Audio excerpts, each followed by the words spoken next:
former First Lady Hillary Clinton writing an op-ed for The Atlantic where she argues that the MAGA crowd has lost their empathy and is attempting to replace democracy with theocracy. She accuses the Trump administration of abandoning Christian values and says there is a, quote, moral rot at the heart of the MAGA movement. Clinton writes, quote, the glorification of cruelty and rejection of compassion don't just shape the Trump administration's policies. Those values are also at the core of Trump's own character and worldview, and they have become a rallying cry for hard-right Christian influencers who are waging a war on empathy. As an example, Clinton goes on to call out Allie Beth Stuckey, the Christian podcaster and author of the 2024 book Toxic Empathy. She accuses Stuckey of manipulating her fellow Christian conservatives and believes she is afraid of what would happen if they were to take a more empathetic view on cultural issues. Clinton says, quote, maybe they recognize the humanity of an undocumented immigrant family and decide that mass deportation has gone too far, or they make space in their heart for a young rape survivor forced to carry a pregnancy to term and start questioning the wisdom and morality of total abortion bans. It's all toxic to Stuckey. The article from the former First Lady drew a lot of attention online, and Stuckey herself responded to it. She wrote on X, when Hillary Clinton is writing 6,000-word op-eds in The Atlantic attacking warnings against toxic empathy, you know you're over the target. Keep going. And writer Zaid Jilani says it might be stronger if she didn't just do a splashy event in Saudi Arabia where she sat next to a dude who butchered a journalist. This is why the Democratic Party badly needs to move away from such inauthentic people. At least Trump is no filter. I mean, like, we all can agree that Trump doesn't have like top tier moral fiber, right? He does things that are unsavory. Sometimes people like his policies and not his antics. Like, that doesn't mean that I don't know what she feels about him. I know that she really doesn't get along with him, but they both said things about each other. But Trump is not like the ideal. Like, I wouldn't tell my son, oh, grow up and be acting like Trump acts like. Like, I don't have a son. I would say if I did. But I think to just say overly, when I read this article, I thought that she's overgeneralizing the MAGA movement. I think that she has to understand, because 70 plus million people voted for President Trump, that MAGA and the Republican Party as a whole includes working class voters, right? Everybody's not this monolith of a thinker that has the same opinions. It includes some libertarians. Like, sometimes Robbie might agree with some of the things they're saying. It includes some people who just hate Democrats. So anything they say, or just love Trump and blindly will be allegiant. But this is not the whole party. It makes up different people. And I think so that's where I would criticize her. But to back up her point a little bit, when she brings up the fact that there are big voices in the MAGA movement, like Megyn Kelly, who said, look, I'm supposed to feel bad about Alex Preddy. I don't.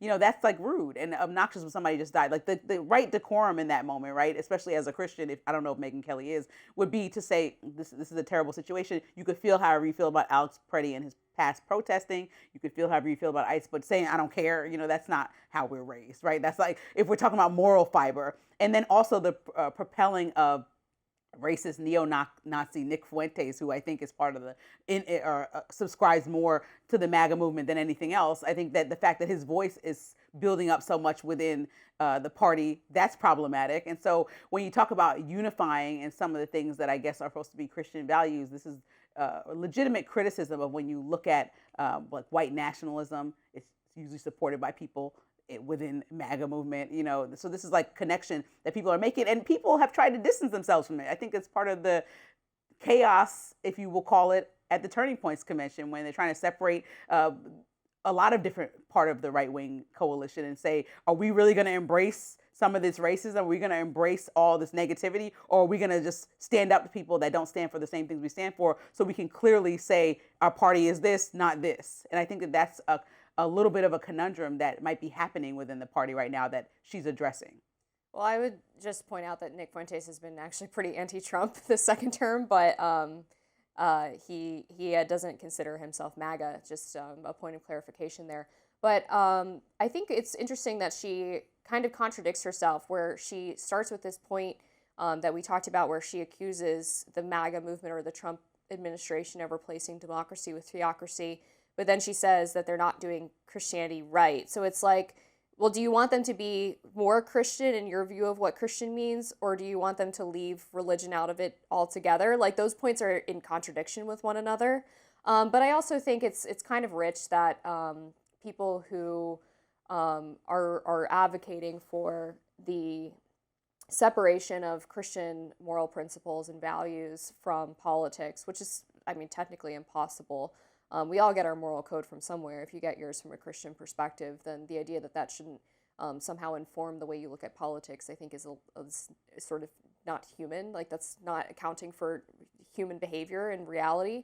But it's like always the people who want to separate those two things who then tell other Christians that they're not like being the right Christian or they're not being Christian enough.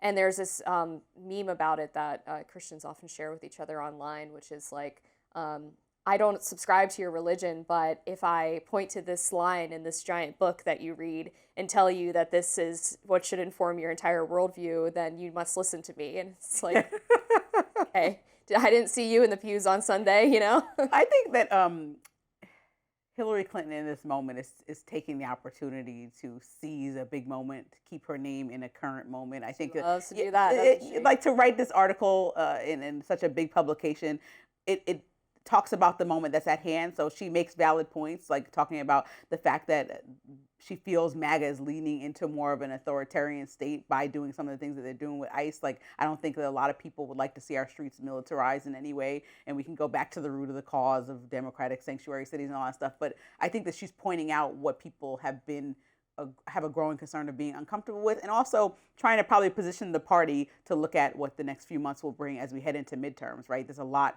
of wind beneath the wings of Democrats if they come up with a plan to get them to the midterms because of how the economy is doing, because of the dissatisfaction with the way that ICE is going about things. And so I think if those are their two pillars of things that are not working well with Republican leadership, that's a point, but then they also have to have some policies laid out that is their intention for the way forward that makes sense, because just saying we're not like Trump is not, that doesn't work anymore. I wanted to get into her point about toxic empathy too, which is this the title of a book that Allie Beth Stuckey wrote. And I think she kind of misunderstands the concept, Hillary Clinton does, because the idea that Allie Beth is talking about with toxic empathy is when empathy becomes such a driving force in politics that it ends up getting applied to the wrong situations and people. So, for example, we were told in the sort of defund the police days and the progressive criminal justice reform days of 2020 and the aftermath that in order to be just and empathetic, that we had to soften crime laws, that we were going to do, no cash bail. We were going to get rid of mandatory minimums and 3 strikes laws, and that was empathetic to criminals.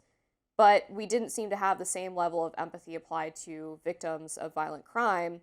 And so that's where that toxicity comes in, is when our empathy is manipulated to be applied to people who maybe don't deserve, or at least from a political perspective, it doesn't make sense for those people to have more empathy than people who are actually facing the negative consequences of their behavior. I agree. I think Obama talked about this during his presidency in regards to specifically immigration. There's a lot of conversation around having empathy for people that are fleeing dire circumstances. You'll hear me say that, and I think that that is valid, and why we should try to get people the asylum that they deserve if they are in a dire circumstance and our country allows it. But at the same time, for people that are just coming to America without the correct channels, there are tons of people that are waiting in line and doing it the right way. And I have plenty of friends that have immigrant families that are also like, man, we waited 15 years to get our whole family here. And like, you would be surprised how many immigrants are like, there's a right way to do this. Can we go about the right channels and go through the right procedures? And so there is this thing where you have to blanketly agree that we should just be fine with all immigration policies. I'm one of those people that's going to say what was under Biden wasn't working. And I think that there has to be procedures in place and we need to be following the law. But I also think there needs to be humanity involved. And so hopefully what Hillary Clinton and Stuckey were saying are similar, is that going too far in the empathetic direction to anyone specifically is not the right way to go, because you could be isolating an entire community that's either a victim of a crime or doing things the right way with migration. And so there's just a lot of nuance here. But I think when it starts to become chaotic, Hillary Clinton saw this moment to kind of speak on it and point the finger when there's a lot of conversation, which is what I've been saying from the beginning, a dialogue that has to be had between the mayors that want to just lead in empathy, which is totally noble. I get it. But you have to lead in some kind of order and chaos. Otherwise, you're incentivizing people to continue to come here. That's right. And so even I lived in Denver and I get it. Yeah. And, you know, that's why I can say, I can speak from a perspective of, okay, I lived in this purple state and I understand the empathy part. But I also understand how chaotic it gets when the hotel down the block from your house is full of migrants and my parents can't even get a room there because it's just chaos on the streets. People are watching your windows, out of nowhere, running up to the car. It just doesn't need to be chaotic. We can do this the right way and incentivize migrants to do it the right way. Yeah, and look, I think one of the things that, at least Catholicism teaches is that having empathy for people does not require you to give up your own boundaries or allow people to treat you like crap, right? Like, you are still allowed to defend yourself and have order and consequences for bad behavior when people mistreat you. You're not just required to always turn the other cheek, which is sort of like commonly misunderstood Christian teaching, because it's this helpful phrase and idiom that people like to use, or analogy rather. But it's obviously a much more nuanced and complicated than that. Yeah. And so I often get frustrated when people are like, well, you just need to be nice to people. Aren't you a Christian? You just need to be nice. It's like, well, I don't need to be nice to someone who's like being a jerk to me and like treating me like crap, right? Like, that's not it. There's a lot more going on here. Right? All right, we'll leave it there. Up next, we will discuss how the birth rate is declining in the United States and also globally, but a certain political group seems to be defying that. We'll be right back.